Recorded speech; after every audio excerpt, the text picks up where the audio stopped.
This is the second part of the guide to the Soulwork quest. I highly recommend to keep up the order of the bosses, or else the difficulty of the quest will be different. On the first part, I explained the claustrophobic inferno. This time, let's talk about the Mirror Nightmare and Goshnar's Grid. For this spawn, the monsters have 2 mechanics, and additionally, you should have 1 tame by now. The penalty from the first tame is that certain monsters will start to teleport to the furthest player they can.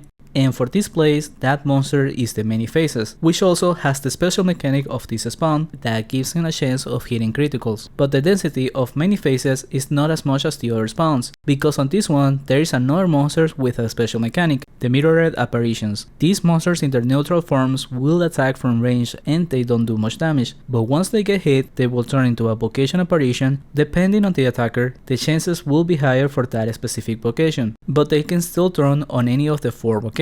And in order to get access to the boss for this area, you must kill 25 of each vocation apparition. My recommendation for doing this access is to go straight into the sewers, taking the entrance near the boat. The surface of this version of this is slightly harder and has less apparitions but more Many Faces, so it's much easier to focus on the access inside the sewer. Once inside the sewers, you want to go to -2, and then you could do laps around this floor or go up the surface through the east stairs, because that side will have 3 pools with a bunch of apparitions, and then after that you can go backwards into the sewer. Normally it should take around 2 laps to complete the access, but you need to be looking out for the kill counts, and when one of them is falling behind the others, then you let that vocation attack first. As for the equipments you should use on this area, as a shooter it will be mainly holy damage and some ice. For the knights it will be physical, ice, and then holy. Defensive praise are not very useful since the apparitions are considered different creatures, which makes this spawn a 6 monsters place, so even if you were to use a prey on a Many Faces or Phantom, it's likely you will only have 2 or 3 per pool. Also, if your team needs to FK at some point, the safest spots will be the boat or the basement of this house. Do not go back into the lobby of Soulworks, as that will reset your progress for the access here and in any of the other areas. Once you're done with the 25 kills of each vocation apparition, then head towards the temple of this version of TS. I find it much safer and easier to run there, so I recommend doing that. Now for the boss equipment, mages should continue to use their best magic level equipments with the use of stone skin amulets and my rings, which will be about 40 to 7 stone skins. Keep in mind that from this point onwards, you will be doing the bosses with taints, and the first thing that makes a monster teleport will apply to the Dreadful Harvesters. Now for the paladin, there is 2 ways to do this boss. First is to hold on to stone skins as per usual, and the other, in the case of a level 700 or higher, is to use Necklaces of the Deep, since at least the way I recommend to do this boss requires the paladin to off-tan the grid piece, which does heavy life drain attacks. However, the use of stone skin amulets also work against it, and is even safer because the grims will teleport to the paladin sometimes, and I have seen far too many times paladins die to one combo from the grim and the grippies. So if I were a paladin, I would prefer to use a stone skin, and one of the druids can seal the paladin when tanking. Lastly, for the EK, depending on the level, you can play it differently, but also depends heavily on the amount of monsters on you. When I only have the boss and the green sometimes, I find it useful to use garlics or Necklaces of the Deep. And when attacking the boss and tanking monsters, I go for the stone skins, which ends up being from 100 to 200. With that aside, let's explain what everyone needs to do for this boss. First of all, beforehand you want to assign positions for each person, since they will each stand on these spots inside the boss, looking something like this. On the right and left spots there will be ghosts spawning. On the second slot there will be the grid beast, and on the third one is a flimsy. Splitting the vocations this way allows the sorcerer to help off-tank the grid beast if necessary, as there will be times when the paladin might have to move, or in case he's struggling too much. And the druids on the sides have an easier time by setting 3 walls for doing the main mechanic, which is the priority for this boss. For this mechanic, ghosts by the name of weak souls will respawn every 20 seconds or so. After around 8 seconds they turn into strong souls, and then into powerful souls, which you can identify easier by their color, which goes from green to blue to red and lastly disappears. The goal of everyone is to get rid of the souls before they disappear, because if that happens they get consumed by the boss and he becomes much more resistant to attacks, and this boss in particular is already tight on time for most teams. So usually by failing to get rid of a soul, you will likely have failed the boss as well. and the way to get rid of these souls is to walk them over the blue vortexes in the room.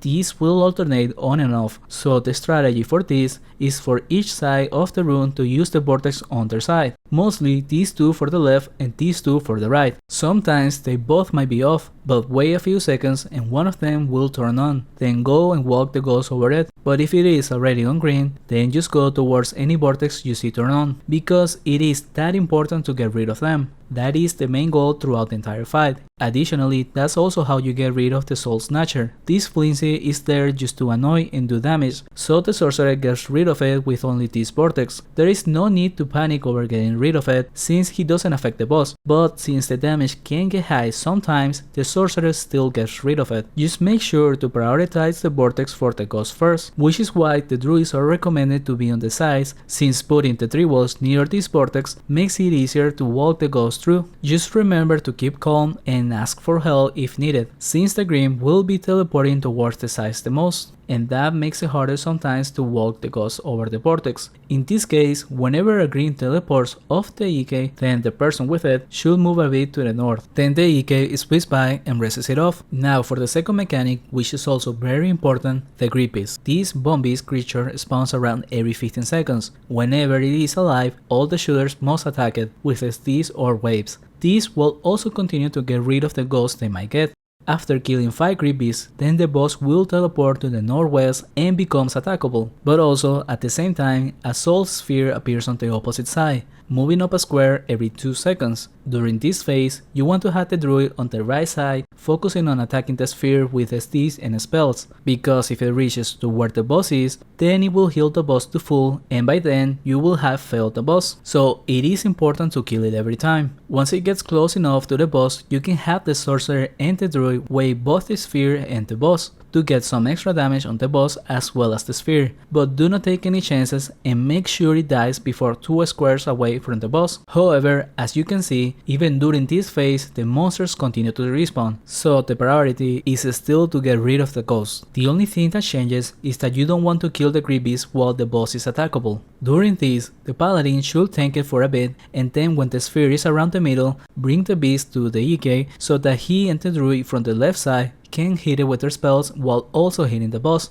However, the goal is to just lower each HP and to not kill it, which is why it's better to bring it to the knight a bit late. But in case the paladin struggles with tanking it, then you can bring it earlier and then the druid doesn't wave. With the damage from the EK alone, the Grief Beast should be low enough by the end of the phase, which lasts around 40 seconds. After that, the boss teleports to the middle and becomes invulnerable again. Now kill the Grief Beast and that will count as the first kill out of 5 for the new feeding phase of the boss. Doing it this way saves about 20 or 30 seconds per phase, which, like I mentioned before, this boss can get very tight on time, even with some high levels on the team, since the time you get to attack the boss is dependent on how fast you kill the 5 grippies every time. And by the way, these and all the bosses of the Soulwork quest have a time limit of 20 minutes. Lastly, as the EK, when the boss is not attackable, your only job is to keep the boss on you and also to try and keep the green on you as much as possible. The damage from the boss is not too much, so when running back and forth, seals from the druids are not even needed, so they can afford to heal the paladin tanking the grippies. But keep in mind that during this, the boss has attacks that do life drain. This gets reduced a lot by continuing to use stone skin amulets, but a cheaper way is to use life drain protection. However, only do that if you feel comfortable with the damage from the boss and the green already. But additionally, when the green beast is dead and everyone is waiting for it to respawn, then attack the green, because that makes it easier on everyone as the green will be dead for a few seconds. This is optional and by no means necessary. The priority of attacks always goes to the green beast and is highly recommended for people to call out the green beast before it respawns, so that as soon as it does, everyone will attack it right away. And that is all you need to know for this boss. For the next part of the series and the next boss you should do when doing the quest, I will cover the Ebb and Flow and Goshnar's Spite. Please consider subscribing if you found the video helpful. Thank you for watching, and a special thanks to the supporters of the channel, Tuna Hero, Elber and Turtle Slasher.